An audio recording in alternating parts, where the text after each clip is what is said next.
Hello there, fellow humans, and welcome to this video. And today I want to talk about a few things that you might be doing wrong in WoT Blitz. And obviously we're going to start off with the most important one, and that is that you might not be subscribed.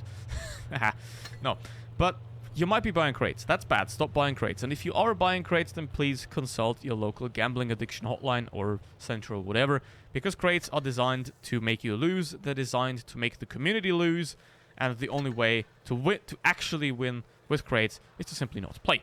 Another thing is that you use your credits and your XP and your gold wisely. Don't waste your gold on camos, on attachments or whatever. I mean, they might look nice, but they don't bring you anything, and they're simply just a waste of money. I think, at least. So, another thing is, always use your free XP for modules. And as long as you don't have millions, your free XP is to be used on modules exclusively. Because playing a stock tank is like playing a tank the tier before. There is no point in spending free XP from the Panther to get the Panther 2, then when you then play the Panther 1 at tier 8, because you're playing the Panther 2 stock. There is absolutely no point in doing that, and that is a very bad idea. So, always use your free XP wisely, and also your other resources as well. For example, if you don't have a lot of credits, I wouldn't really skip on the provisions or anything like that, but try to not use as much premium ammo, for example. Stuff like that. Obviously, don't fire heat at paper tanks. That's another very important thing to not do. And, yeah, that's another thing. Don't grind the lines too fast. Because if you just free XP through everything, that might be convenient, that might be nice. But especially for your first 3 to 4, 5 tanks, don't free XP them all the way through. Because if you don't play the tier 8, you won't be able to play the tier 10. Because you don't have the experience in the tier 8 and the tier 9 to know how to play the 10, and then you're gonna not be good. So play out your tanks. I'd say, even if you do try to grind tanks as fast as possible, don't do that. Play at least 50 to 80 battles in a tier 8 tank, in a tier 9 tank, in a tier 7 tank, 30 maybe in a tier 6, so that you gain experience with those vehicles, so that you don't suck and don't ruin your team's day. And that brings us to the next point of what you absolutely shouldn't do. As first of all, don't go to the wrong side of the map.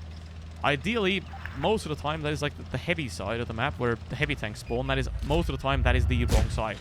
And because that side offers less map control, less versatility, less usability. So don't be those two, ideally.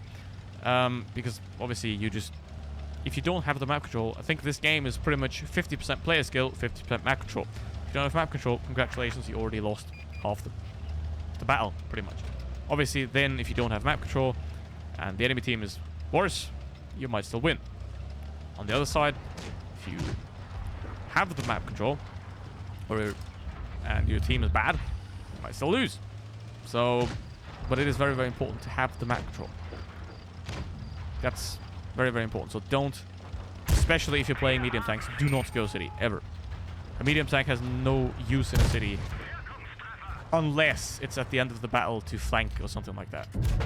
It has no tactical use fighting in a city.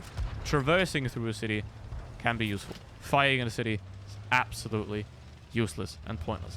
And that's the thing. Look, our WZ-120 is going to die, and then it's probably going to be 4 versus 6, because we had 2 guys going to the wrong side, and that then led the AMX to go over there as well. Now, obviously, I went down there to get rid of the ISU, but obviously, focusing targets is very important in a situation like this, where you take out individual tanks, because a tank that is dead can't shoot.